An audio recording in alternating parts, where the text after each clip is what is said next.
thank you all attendees for joining Skystone Partners today for this December installment of On Giving, incisive commentary and analysis at the intersection of philanthropy and the greater good. I'm Liz Knuppel, President and CEO of Skystone Partners, where we believe philanthropy is a powerful force for good. So, welcome all to this very special and insightful webcast featuring two inclusive leaders who've left an indelible mark on the nonprofit and philanthropic sector. Dr. Angelique S.C. Grant, hi Angelique, and Mr. Ronald J. Schiller for our discussion of their groundbreaking book, Diversity, Equity, and Inclusion in Advancement, a guide to strengthening, I want to make sure I get the title right, strengthening engagement and fundraising through inclusion, which is, quite frankly, it's the first comprehensive guidebook of its kind. Thank you all for being here today. Thank you all. So first, let's delve into our personalities of the day. Let's start with the extraordinary career of Dr. Grant. With over 28 years dedicated to service in the nonprofit and philanthropic sectors, she stands as a seasoned industry leader and a catalyst for positive change. Currently serving as a senior consultant and principal at the inclusion firm, Dr. Grant has become a trailblazer in organizational change, inclusive engagement, and philanthropic practices across the United States and Canada. As a certified unconscious bias trainer and diversity recruiter, Angelique provides comprehensive expertise to her clients, from inclusive strategic thought partnership to building and leading effective diverse teams, recruitment and retention strategy, diversity audits, and education training. Her impact is far-reaching. Notably, and as the topic of our conversation today, she co-authored the leading edge book, Diversity, Equity, and Inclusion in Advancement, published in 2020 by Case. And Dr. Grant's commitment extends beyond her professional endeavors as she serves on various boards, including Our Fund Community Foundation and the African American Development Officers Network. So welcome, Angelique. Thank you for being here. Thank you for having us. Absolutely. And now let's shift our focus over to Mr. Ronald J. Schiller, the founding partner of the Aspen Leadership Group and founding advisor of the CDO Network. Renowned nationally as an advisor to nonprofit leaders, Ron and his colleagues specialize in executive search services and strategic consulting in philanthropy and advancement. With leadership positions held at 7 educational and cultural institutions, including the University of Chicago, where he led a team in a monumental $2.3 billion campaign, Ron's expertise is unparalleled. The author of 4 impactful books, including the aforementioned Diversity, Equity, and Inclusion in Advancement, which he co-authored with Dr. Grant, Ron's contributions go beyond the written word. For over a decade, he served as faculty of the annual CASE conference, inspiring the largest gifts of a lifetime, and as co-chair of CASE's Winter Institute for Chief Development Officers. Today, we're honored to have both Dr. Grant and Mr. Schiller as our distinguished interviewees. Their combined expertise promises to offer unique insights into the ever-evolving landscape of philanthropy, diversity, and inclusion in advancement. In short, they know how to turn awareness into action from a place of intentionality, and they know how to make it work in the field. So please join us in welcoming our esteemed guests today. So little snaps for you all. Thanks for coming. Thanks. So before we begin our conversation, friends, we're going to do just a couple of little housekeeping notes. First, about format. I'll be interviewing Angelique and Ron about their experiences and their book, and then we'll have some discussion. Then we have a few minutes for select questions from you all in our audience for questions and answers before we wrap up the conversation. If you would like to ask a question, please use the Q&A feature that's located at the bottom of your screen. The chat feature that you all use to say hello in has been turned off for the rest of the hour. Our question moderator is Skystone Partners Senior Consultant Adrienne Taylor, and she will be receiving your questions. She'll be curating a number of them so that Angelique and Ron have the opportunity to answer as many as we can without duplicates. Adrienne's behind the scenes right now, and she'll join us for Q&A. So now, dear audience, it is our hope that you will walk away from this conversation with a sense of how to identify strategies to build a diverse pipeline, create successful onboarding key to recruiting and retaining diverse staff, and that you will understand the importance of an inclusive culture to success in all your organization's DEI work. So that being said, kids, let's get started. Angelique and Ron, as I was preparing for our conversation today, I was looking for a way to try to succinctly frame our conversation. And I came across a quote from Jesse Jackson, which I believe kind of fits the bill as far as what we're talking about today. He said, "Inclusion is not a matter of political correctness. It is the key to growth." And after our last conversation, when the three of us were together, it really resonated with me. And I wonder if one of you, Angelique, perhaps you might like to lead off with some thoughts about inclusion, specifically as it relates to the Advancement Office and finding, recruiting, and retaining diverse talent. No, absolutely. Love the quote. As Ron knows, in our book, we constantly say, you know, diversity is counting heads, inclusion is making heads count.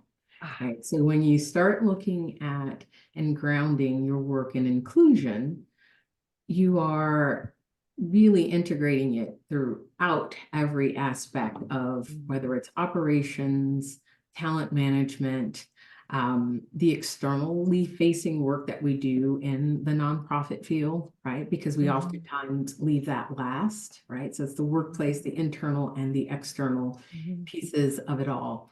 But when we, wrote the book, a lot of it was grounded in the fact that there was this staggering need and to sort of amplify the fact that not only is representation is important, we always think, okay, if we're talking about, diversity, there's this focus on race, ethnicity, and gender identity.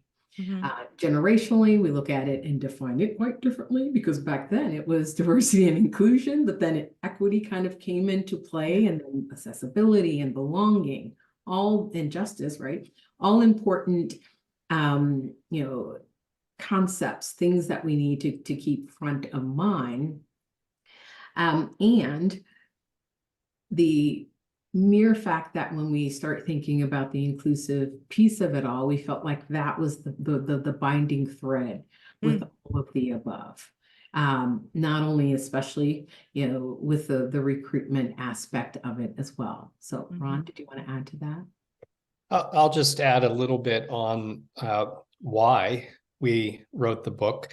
Angelique and I had been working together for several years at Aspen Leadership Group, and we were handling searches for many nonprofit organizations all over the country and all different types of nonprofit organizations. And we were running across, we were explicit from the founding of the firm almost 11 years ago now about our commitment to diversity and inclusion. And, but we were finding that there was a genuine desire to do better, but a lack of understanding of how to do better. And in search, that expresses itself in the first conversation in just about any search engagement involves the request, please bring us a diverse pool. And we realized that we could immediately help our search clients by responding to that and saying, well, of course, we're committed to building a diverse pool, but are you looking for a diverse pool, or are you looking to build a diverse and inclusive team? And we didn't want to discourage or to offend anybody by suggesting that they weren't doing the latter, but we did want to, and then trained all of our consultants to open that deeper conversation. Because what we then came to understand we could say to our clients is, you may attract candidates who bring diversity of different kinds, Mm-hmm. but they won't necessarily then decide to come work with you. Mm-hmm. And if they come work with you, they won't necessarily decide to stay working with you. Mm-hmm. And so what we want to do is to build successful careers in philanthropy. That's our tagline. Right. And in order to do that, we really want to work with you to not only attract candidates into a pool, but to help you be successful in recruiting those Mm-hmm. candidates and in retaining those candidates. And that is going to require much more than a commitment to diversity. It's going to require a deep understanding of inclusion. Mm-hmm. The other thing I would say is that it just became very clear to us that, having worked, both of us, in the profession for more than 30 years, we've been talking about diversity since day one in the profession for all of us, right? Yeah. And the needle really hasn't moved very much. And so what was missing, and when we thought about the title for the book, having done all the research and having had all the conversations and even having written most of the book, it became very clear that it was about really focusing on inclusion as job number one, and helping all of our clients and all of our candidates and all of our colleagues in the field understand what inclusion really meant. And we'll talk about that a lot more today. Yeah. And how developing an inclusive culture would give you much greater chance at success in hiring and retaining a diverse and high-performing team. Wow, that's dense. That's a lot. And so what I think I'm hearing from both of you is, in short, we haven't moved the needle. You know, we see that there is true value in diversity of thought, in diversity of lived experience and background, and yet it's not happening. We've all been in the field for almost 30 years, and as you say, the needle isn't moving, and the barrier seems to be sort of the understanding of more than just the pool, but what is our organization? Who is our organization today? And how are we being inclusive to the people that we say that we want, right? Yeah. Right. Yeah. What is the comprehensive look? I mean, this actually led to so much consulting in connection with our search Yeah. that Angelique created a whole firm to Right. address it. So Angelique continues to do some work with Aspen Leadership Group, and she and I stay in regular touch. But we saw a need for a whole firm. She launched the inclusion firm because there was so much work that needed to be done for any search firm or for any fundraising team to be successful at all. Sure. Yeah. And so, go ahead, Angelique. Pardon me. And to add to that, when we think about the E&I and we think about candidates who are interested in joining an organization, oftentimes we think, okay, we just need a diverse candidate pool and then we'll get there, right?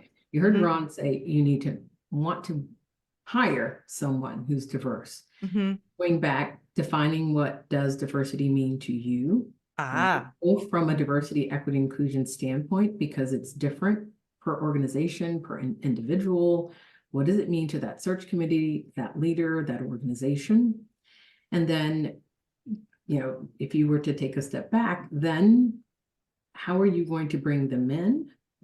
And then during the search process, there are a lot of candidates who are looking at the current organization saying, okay, how do I identify with it? Which also ties in that retention piece, which I know we'll get to later on in the conversation. Sure. So that then becomes an important factor as well. Right. So the barrier to, I'm sorry, Ron. Well, just that, and it's also easy to think, okay, focus on diversity, build a diverse pool, hire somebody who brings diversity, however we define that, into the organization, and then focus on inclusion. But what we're suggesting through the book, and also through our consulting, Angelique's group's consulting, is inclusion is a framework for all of it. So inclusion if you if you are committed to and understand what an inclusive culture is and how that is actually going to affect your bottom line in engagement and fundraising, then take inclusion all the way back to how you talk about the organization and how the organization presents itself, including in a search ad, right? But are you going to have an inclusive search process, right? Not just identify diverse candidates, but have an inclusive search process. What's the difference between an inclusive search process and a regular search process? And do we all understand that? And then once you hire a person, how do you include them? What does inclusion mean then? But what does inclusion mean to your larger culture? And not just to them, but then what does that mean in terms of how you include or not the constituents that you're working with, your alumni, your grateful patients, your audience members, your donors. And so inclusion is the framework actually for the whole thing, not just hire somebody diverse and then include them by listening to them. It's a much bigger topic. And it sounds like organizations have to be really intentional when they sincerely want to ensure that their advancement division or their organization as a whole truly is diverse, more than just representative, so to speak. They've got to be intentional about that idea of inclusion. And really, am I correct in what I think I'm hearing you say, that they've got to be intentional across the entire organization for actually the recruitment to get the right pool and then to be able to retain people as well? This framework of inclusion has to be the culture across the organization. So how does this intentionality help change the behavior and build inclusive cultures? Ron, do you want? Go ahead, Angelique. Good. So representation, as we know, is important because when you go to any group or organization or leadership team, you want to be able to connect, identify, see yourself, even from a philanthropic standpoint, alumni engagement, membership, depending on your nonprofit model, you want to be, you want to feel like you're included and there's a sense of belonging. Right? So when we start talking about DE&I and diversity and candidate pools, because I know that's really grounded in terms of what we're talking here, no one wants to be, let's say this, we're all, in favor of diversity, but we don't want to sacrifice diversity for quality, which is one of the things that we oftentimes would hear, right? No candidate wants to, be considered or be tokenized. No board member, no philanthropist want to be tokenized for the simple concept of, okay, we believe in diversity, we understand it, and so forth.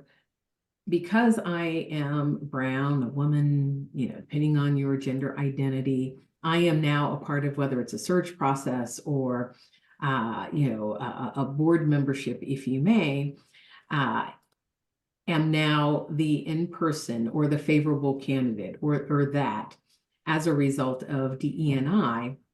That's just not good enough. It really goes back to your values, your mission. Why are you there as an organization? Why are we starting this process? And also looking at the role and responsibilities of the position within itself. So really encompassing and taking all of that into consideration, right? And being authentic, throughout the entire process. I think that's a key point of it overall. So you asked about intentionality, and one of the main reasons we wrote the book is that this is a scary topic. It's a hard topic for people to talk about. People don't want to mess up. They know that we've been trying to get diversity right for a long time. And, how am I going to succeed? I just can't find anybody. When I go out for a search, they're just not going to be there. Like all of these myths, all of these excuses, all of these things that have come up because we have fear. We start from a place of fear. And we wrote the book, I would say another another title for the book could be called Intentionality in Diversity, Equity, and Inclusion, because we realized that we had to break this down to simple steps, really, frankly, that any organization, any person in a leadership role, any person in any role can play to make a difference in creating a more inclusive culture, in strengthening diversity in some way in their organization. So the book has a lot of will certainly present a lot of ideas and a lot of voices, but it also has a lot of really practical, very simple steps that people can put into place. I'll just tell a story, though, that I think illustrates intentionality. Remember, everybody says, build us a diverse pool. And a lot of leaders in the field say, well, but for a leadership position, there just aren't enough, there hasn't been enough attention paid to diversity. So it's going to be especially hard to fill a more senior position with a person, especially a person who brings racial diversity. Well, we had a recent search for an organization. Angelique was involved in this one as well. The organization won an associate vice president, and it was a large, prominent organization. So this is a senior leadership role. Right. And so the expectation of the field, right, was, well, it'll be a struggle, and we'll do our best to try to find one or two candidates who bring racial diversity. But this particular organization was intentional before they even started the search, about a conversation about what does inclusion and diversity mean in our enterprise as a whole. They had a strategic plan for diversity, equity, and inclusion that was visible on their website of the institution. Then they also had done that work in the advancement division. So they actually then had an intentional statement about what they were trying to accomplish, where they were on their journey, which they have a long way to go, but what they wanted to accomplish in DE&I in advancement. Then they were intentional about the way that we put together the position description, and intentional in the way that they would train their search committee, and also talk with candidates right from the very first interviews.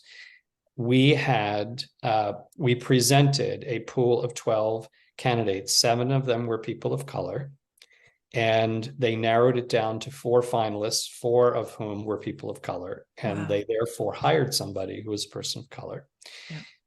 And a lot of people would be surprised to know the name of the organization, but because it was an organization that you might say, oh, well, they probably have a predominantly white staff, but they were intentional at every step of the way. And what that meant is that those candidates, who, by the way, are there, but they're looking and saying, maybe that's not a place for me, right? They look at the composition of the board of the organization online, or they look at the composition of the team, or they look at whatever it is, or they hear things, they ask people, and they learn, no, actually, this is just lip service to diversity. But instead, with that intentionality, just in those simple things, in all of those steps, not simple work, they did hard work, yes, right? But still, they were intentional work. They were therefore able to have a very successful search in hiring, as Angelique talked about, for quality, zero compromise on quality, right? In order to get the diversity they wanted. And they could have hired, and said they could have hired 3 or 4 of the final people. They were that strong in the pool. That was not an accident, right? And that was not just telling your search firm, go find us a diverse, it's a partnership. It's an intentionality in the institution as well as in the search. Right. Angelique, did you have anything you wanted to add to that? No, just a great example of the I thought it was a great answer, and it actually leads me to some other things that have been on my mind about your book and about your work. One of the things that I know is on everybody's mind today is what are the indicators to know if my organization is truly ready to create a more diverse advancement team? Or maybe what does it take? And I think, Ron, your story was really a wonderful example of what does it take? We have a strategic plan. This is important. This is how we've defined it as our organization. So if we are an organization that is looking specifically to count diversity as ethnic or racial diversity or how one, gender orientation, those kinds of things. That's how my organization defines it, but another organization might define it differently. So defining, what's important to you strategically for the organization, that your board is being thoughtful about it. These are all indicators. Are there other indicators, and what are really those steps? Angelique, I think what are those steps to really know or be prepared as an organization to build a sustainable DEI recruitment and retention process for advancement? Yeah. One of a couple of pieces of the book, one, we focused on not only where is an organization, where would an organization be in their DEI journey, right? Mm-hmm. So that's focused a lot on, it's called the DEI and Advancement Maturity Model. Mm-hmm. It's, okay, are you at phase 1, phase 2, 3, and 4? And what we can do is provide that to you along the way. But when you look at sort of this foundational level, it's where all organizations reside. They're compliant. You have HR, you have legal counsel. Mm-hmm. It's that foundational piece. You're very reactive Mm-hmm. as it relates to diversity, equity, inclusion. Right. When you move to the second level, it is a level where you're kind of aware, right? We call it the awareness level. You're poking at ideas. Can I open the book and put it up on my Absolutely, screen real quick? please do that. So this right? actually, my book falls open to this page. So Angelique was talking about level 1 right here. Now we're at level 2. And we can provide that on a like slide. If you were to put in the chat. Yeah, we can Sure. provide that to you afterwards. Mm-hmm. But it's great intention. And I think that's where we found that lots of organizations have fallen, especially after 2020 with George Floyd, and we had COVID and lots going on. Everyone started entering the DE&I space as a result. I like to characterize it as like DEI, drive-by DE&I. We're doing a little bit of this, that, programs, internal training, blah, blah, blah. But there's no strategic planning. And leadership is not really involved in the overall process. That's when you move to like a level 3. It's more strategic, right? It's comprehensive. Both looking at the internal workplace environment, right? When you have, you're addressing psychological safety, it's the recruitment, it's the retention. So it's the talent management, the operations, and it's the work that we do in the nonprofit world that's externally facing, where we're engaging diverse constituents, and our philanthropic work is also inclusive as well, right? Right. After that, then it's level 4, where it's just a way of life, right? It's automatic, it's assumed, thank you so much. It's you're not, what we found, right, Ron, we talked about this a lot in over the years. Before 2020, people would say, okay, now let's talk about diversity, equity, inclusion, as opposed to it being a way of life, being inclusive and automatic. It was always an agenda item, and it was always the last thing on the agenda. Right. Yes, it's what we do on the first Wednesday of the month at 11 o'clock. Right. There you go. When you hear development officers or gift officers, engagement officers say, oh, I don't have enough because I'm so busy, and how am I going to find time to add on and do this extra thing? That's level 4, right? When it's automatic. Right. It's not an extra thing. It's a thing. It's part of the thing, right? Right. Including everyone. Well, and I think also just the recognition that we all have unconscious bias, every single one of us. And we all are on a journey here. It's never going to be finished, right? We might achieve level 4 where we don't have to think about it so much, right? Where we've actually changed our behavior and it's part of who we are and what we do. But we found every person and every organization is somewhere on that journey. And most organizations we worked with are either at level 2 or at level 3. Some are just at level 1. Mhm. And very, very few have achieved level 4 as an organization. Mhm. And what we find in search, in recruitment, and so those who are, going out to the market to recruit, it's being aware of where you are in your DEI maturity and Right. being upfront in communicating that. And what we found is whether it's a person who brings diversity in gender or in race or in sexual orientation or in abilities, physical abilities, whatever it might be, if you can communicate that you are aware and that you are talking about this or working on this together, and they feel that they can be part of the conversation as well, then they can make an informed decision about whether they want to be the first lesbian person on this team, right? Right. Or the first person who is testing out your new software and whatever that enables a person with sight impairment, right, to be able to work in this particular department. Whatever that might be, they can make an informed decision. But if you're not even talking, if you're not aware, you can't talk about it. And if you're not talking about it, it indicates that you're not aware. Right. And that's where a potential candidate is probably going to take a pass for now, even if they Mhm. have an organization. Right, right. I have a friend who leads the advancement division of a historically Black college, and we were talking about he was being recruited actively for some other organization. He said, I'm not going to be your diverse candidate, and that means that that organization that had been looking at him hadn't done the work. They wanted a diverse pool. They didn't necessarily have the inclusive culture that was going to help that person, whoever they were, be successfully onboarded, and long-term probably weren't going to stay if they would have hired a person of color to that position. Yeah. So all of that being said, organizational culture and intentionality plays a huge part.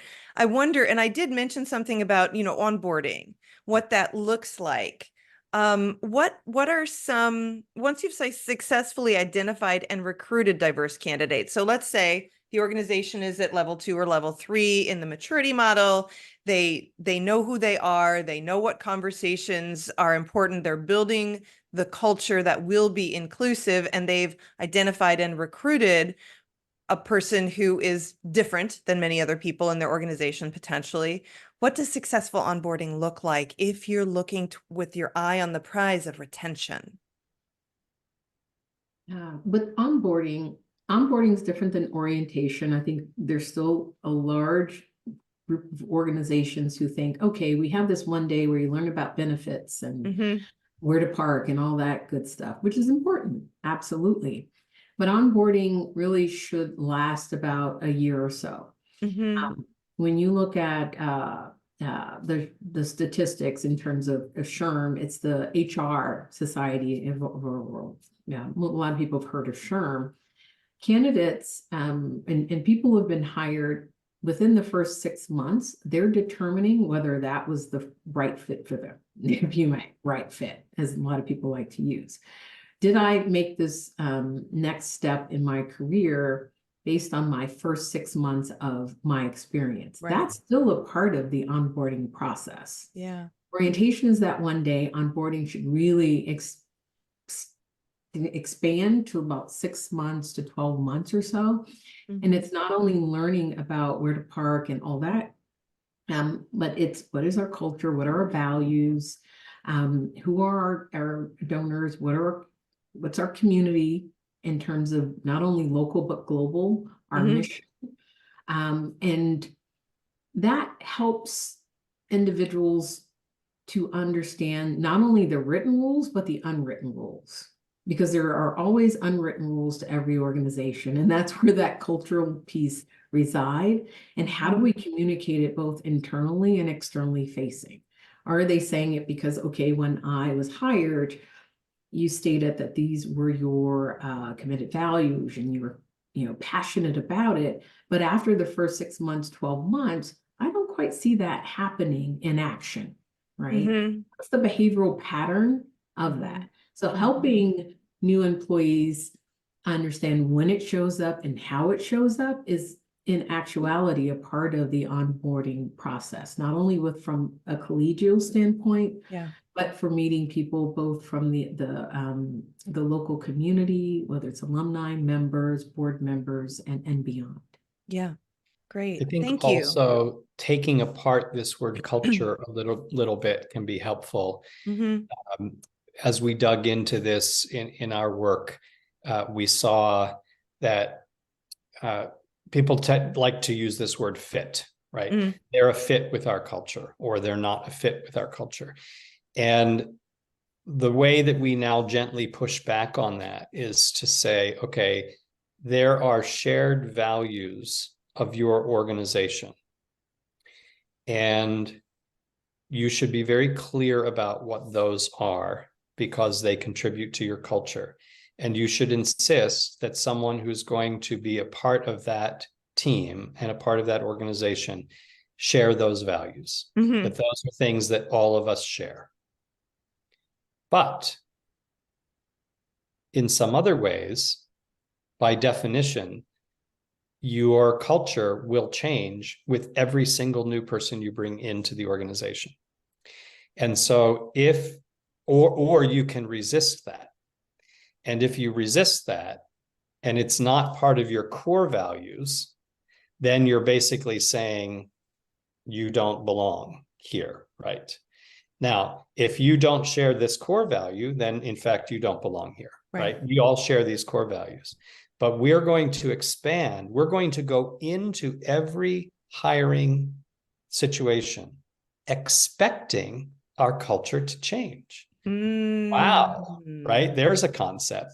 So we're expecting our culture to maintain its core values, and we're expecting our culture to change just a little bit, right? Because Angelique, now that we're hiring her, is going to bring something to you, Liz, and to me that we have not had before. I wonder what that is, right? And how will that, if we go into it with that idea that certain elements of the culture are sacrosanct, right? And we should insist on them. Angelique, here's who we are. Here's what we believe in. Everybody on the team, everybody in this organization shares these values. Do you share these values? Yes, great. But then also allow for the fact that, and in fact, embrace the idea that every new person coming into your organization can add something really important. Very special. Yeah. Right, to your culture. Why else would you be hiring them? Right. But again, a common mistake, because it's if you poll the search committee and you allow them simply to say, well, she's just not as good a fit as this other candidate, and not press them on, does she share our core values? Does she bring the skills that we need? And then maybe there's this other element that could be good for us, right? To allow us to relate to a whole different part of our audience that we haven't been able to relate to or engage or whatever. And that can be across age, that can be across race, that can be across lots of different things. Yeah. And quickly to add to that, everyone likes diversity, but they don't like working with people who are different. Right. So, when we talk about values, let's say you are looking at it from a search perspective, you're a candidate.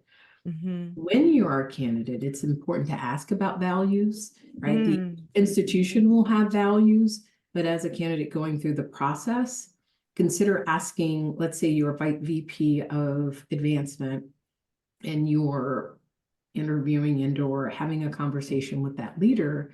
Consider asking them about their core values and how does it show up in the work that they do and every day.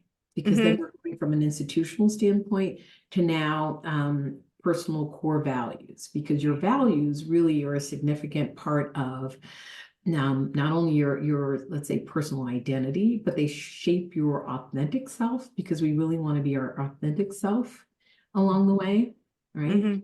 And it leads how you're going to make decisions, how you're going to include people. And it gives you a better understanding of not only who you are, but how the other individual shows up at work. Every day, because that's the connection that you'll need in that process. Yeah. So Liz, just one other answer to your question about about inclusion going on beyond, okay, what happens after a successful recruitment, what happens after a successful hire, and even a successful onboarding, not just orientation, is again, and also an illustration of one of these simple but powerful suggestions in the book, something that Angelique taught me about, which is a stay conversation. So to say to somebody 6 months in or a year in, and then regularly, sort of, we understand why we brought you here, right? The skill sets, Liz, that we brought onto the team when Angelique and I hired you. But what are you trying to get from us? Like, how are we going to help your career? How are we going to help you advance professionally and achieve your own goals? You know our goals, and we think that you can help us meet our goals, but what are your goals? And then what is it that would cause you to stay here for 6 more months? What is it that would cause you to stay here for another year, for 2 years? What are the things that we've been doing that are going to actually cause you to stay? What are the things that we aren't doing that would help you stay? Right, exactly. And to ask, and who better to ask than the person Than the person. stay? Yeah. They probably know better than anybody what's going to make them stay. Those stay conversations are very important, and not just, you know, at the end of the year during performance evaluation, but along the way. I think asking all of your managers, expecting all of your managers to be able to answer that question for everybody on their team anytime you ask it. You know, what do you think is going to cause Liz to stay for another 6 months or a year? They should know the answer to that question, and by having that conversation on a rolling basis. For all of your employees. Yeah. Yeah. Beautiful. Beautiful. I love that. We are going to have to move into some questions and answers because I see that there are some rolling in already. And Adrian Taylor, who is with us and helping to manage our questions, Adrian is popping in here. Hi there, Adrian. What questions do we have? What questions do we have for Ron and Angelique? Thanks for kicking it over to me. The first question that came in, and I felt like we touched on it a little bit, but I'll re-deliver it so that we can get a complete answer. We have an attendee that says, can you also touch on diversity as it relates to neurodivergent individuals? And in addition to that, they are also interested in hearing what can organizations do more in the hiring process to include older professionals and newer professionals. Happy to start with that. Ron, are you good? Yeah. In terms of neurodivergency, I would say that from the hiring process, when we were talking about onboarding, that's also a part of it. There are some individuals who are diverse from an invisible standpoint, right? Because when we look at our accessibility, it's DEIA, right? Accessibility, belonging, justice, the accessibility aspects of it. I may need special equipment. And during that onboarding process, that gives me an opportunity as a hiring manager to ask those specific questions. Is there anything that you may need to be better at your work? Is it equipment? Is it visual, auditorial, physical, right? Because we oftentimes would think about those who are differently abled, their processing systems, right? My daughter's processing system is quite different. All of my siblings, neurodivergent. I've not been formally diagnosed, but I oftentimes know that I could see it, feel it within the way that I go about the work that I do. But me as an individual, as a new hire, do I go about, like, in that process, am I going to initiate the conversation, say, these are the things that I would need, expectations, how you provide me with instructions on a work task or being assigned to a project, right? Because we're not used to asking those questions along the way. So as a supervisor, how can I be supportive, advocate that I'm open to that conversation, but also as a candidate, taking the opportunity at that moment to say, this is how I work best, and this is how I could get the best of you as my supervisor as a result of it. Because that is one of the areas that I see that there's not a lot of amplification, if you may, in conversation as a result of our roles from not only the hiring process, but also the recruiting process as well. And I would just add that we're in our advancement teams, which can be very, very small, can be one person, a couple of people, could be very large. No one is really an expert on search, because they might be involved in a search committee once every 3 years or once every 10 years, right?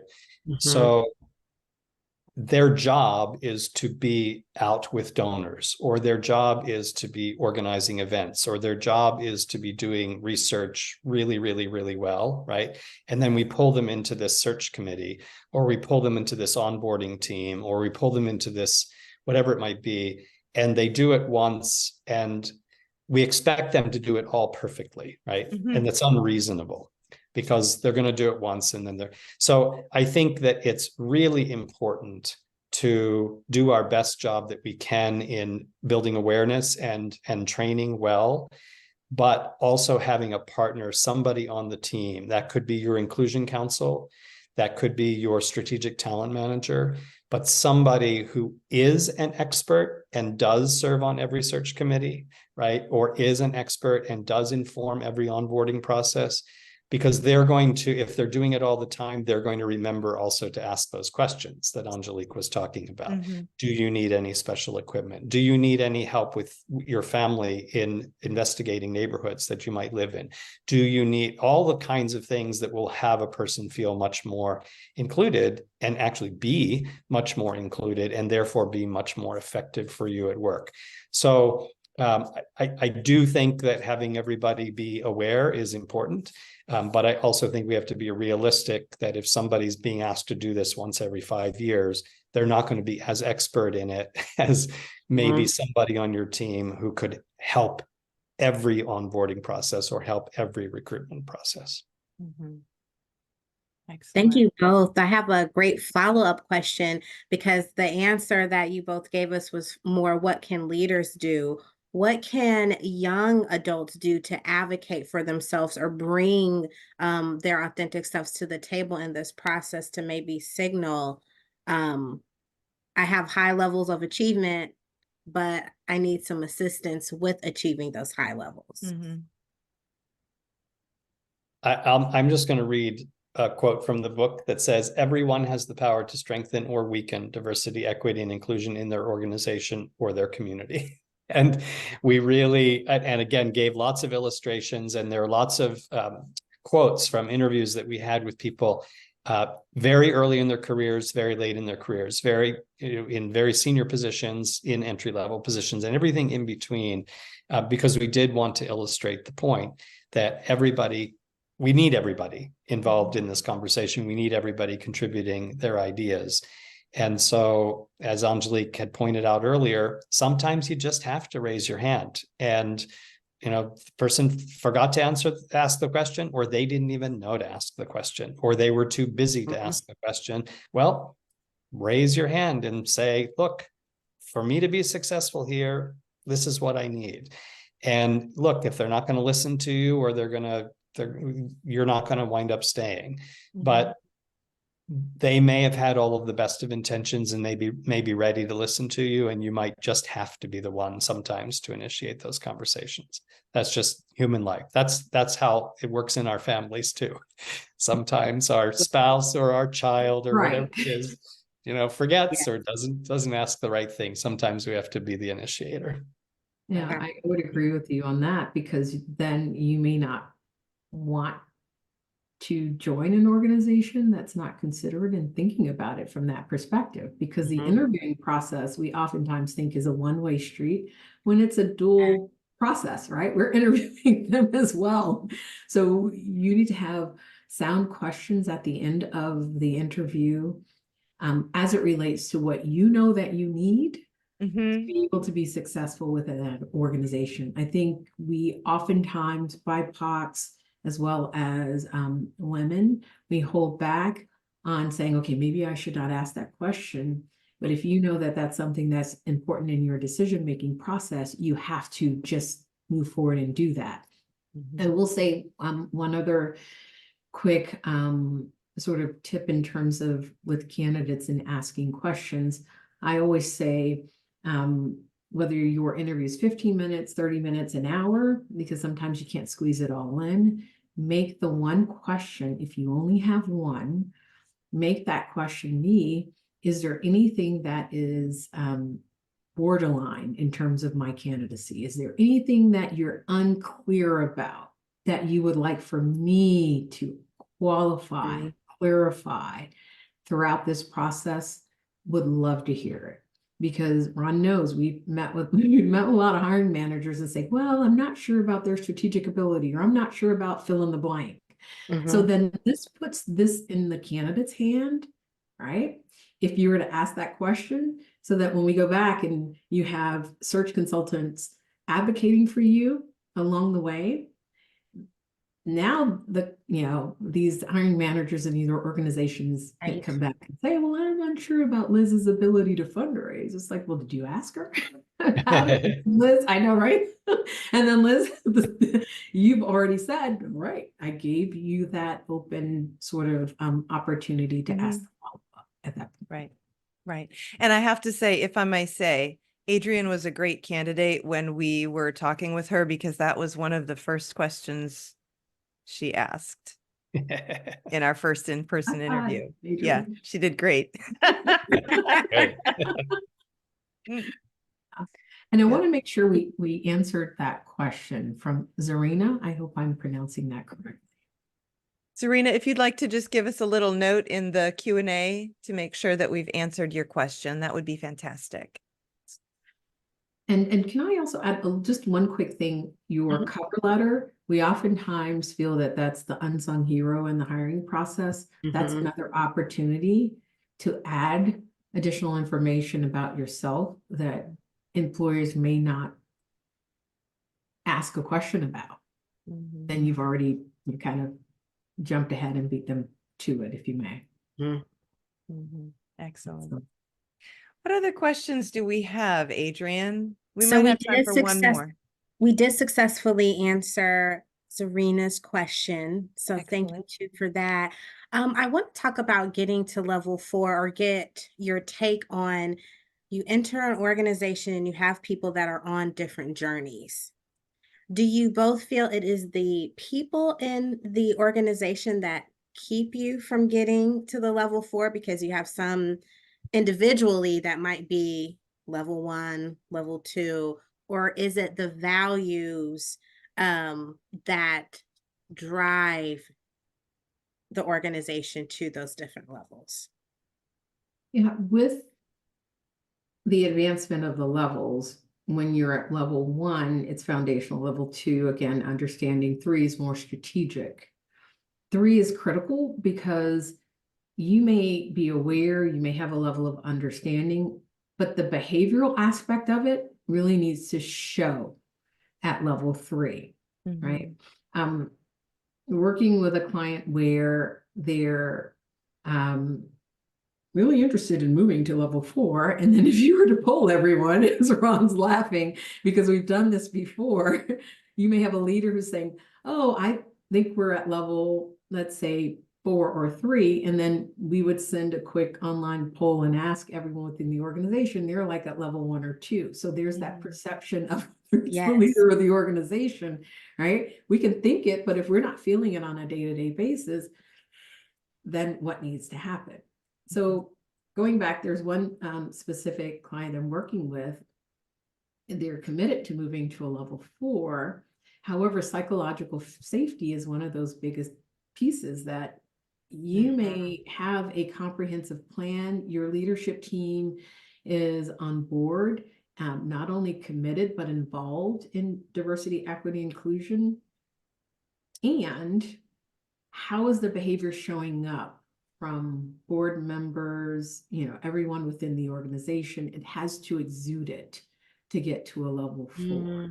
So it's a little bit harder to get to a level 4. And I can't say harder because then it sounds like pass fail. I'm not failing everyone. I'm just saying this is where we all want to be when you think about it based on our mission, vision, values, right? Where does it ooze out? It's easy for us to put the E&I into our mission, vision, values, but if it's not showing up in our behavior, both from an internal workplace environment and from a constituent standpoint, a volunteer, a donor, or someone in our community, if they're not feeling themselves, not only the materials, but also in programmatic opportunities and engagement, then you're not quite there. So what can we do? What are our barriers? I think that's that question. What is it that we're doing, I'm doing, our team's doing to not helping us get there? There are also always going to be some people who aren't advancing, perhaps even by choice. And then it's a question of whether they're the people who are getting rewarded or not. And I think most of us are okay if they're not the ones who are getting promoted and rewarded for that lack of commitment or lack of change in behavior. And yet if that person is becoming more and more a marginalized person on the team because they just won't share that commitment, then I can live with that, knowing that they probably are going to wind up leaving the organization, right? So you can't expect everybody to be at 4, is the point. But if you're a leader in an organization and you're there and you want the organization to be there and most people are there and somebody is really just not or is working against it, don't promote them into your AVP position, right? Right. It's a personal growth, team growth, organizational growth, and you have to address it as such. Hence why it's important to, when we talk about aspiration, awareness to action, there's this awareness, assessing when and how it shows up is that key piece. That's the piece that's going to help you get to actionable change. For a lot of organizations, when 2020 occurred, immediately it's okay, let me post in the right position. Let me get someone right on. It was about recruitment, because if I have it, then I'm there. But you really need to understand when and how it shows up within an organization to be able to address it and then develop a strategy so that you have actionable change. Excellent. We are rounding the bend and heading for 1 o'clock. I feel like we've had tremendously insightful conversation, and frankly, I'd be happy to sit on for a whole another hour and continue it. Unfortunately, we do have to wrap up. So as we bring this illuminating conversation to a close, thank you, Angelique and Ron, so much for sharing your expertise, your profound insights and experiences with us today. This journey together has enriched me, and I hope has enriched each one of our guests with a wealth of knowledge from these two exceptional leaders and what they have brought to the forefront to us today. Both of them for themselves, for their teams, for their organizations, and for the world, both have been instrumental in shaping the conversation around diversity, equity, and inclusion in the philanthropic and nonprofit sectors. Their book, again, I'm going to give a shameless promotion, shout out, plug to the book. Diversity, Equity, and Inclusion and Advancement serves as a testament to their commitment to driving positive change and is a valued addition, quite frankly, to my and resource to my library. It's a comprehensive guidebook. I'd encourage you all. I think Sarah Garvey has got a QR code for you all who are interested in the book so that you can acquire it if you'd like to. But it really is a comprehensive guidebook, not only that reflects their expertise, but also encapsulates a collective vision for a more inclusive and impactful future for us all. As we conclude today, let us carry forward the inspiration garnered from the words and experiences of Ron and Angelique. I hope that their insights serve as a catalyst for meaningful actions within our own organizations and communities, fostering a culture of diversity, equity, and inclusion. We encourage you to delve deeper into the realms of philanthropy and nonprofit leadership, armed with the wisdom that Ron and Angelique has shared with us today. And on behalf of our esteemed speakers and our entire webcast team here at Skystone Partners, thanks for being part of the conversation. We wish you continued success in your endeavors to create positive change and advance the principles of diversity, equity, and inclusion and advancement. Stay inspired, stay engaged. Angelique and Ron, thank you so much. This was really tremendous. Guests, thank you so much. And I hope that next month in January, you'll all join us for On Giving with Robert Wallers for a riveting discussion on deepening your relationship with donors through your partnerships with wealth advisors. So until next time, again, Ron and Angelique, thank you from the bottom of my heart. Go forth, do good work, and remember, philanthropy is a powerful force for good. Take care. Thank you. Thank you, Liz. Thank you, Adrian. Thank you.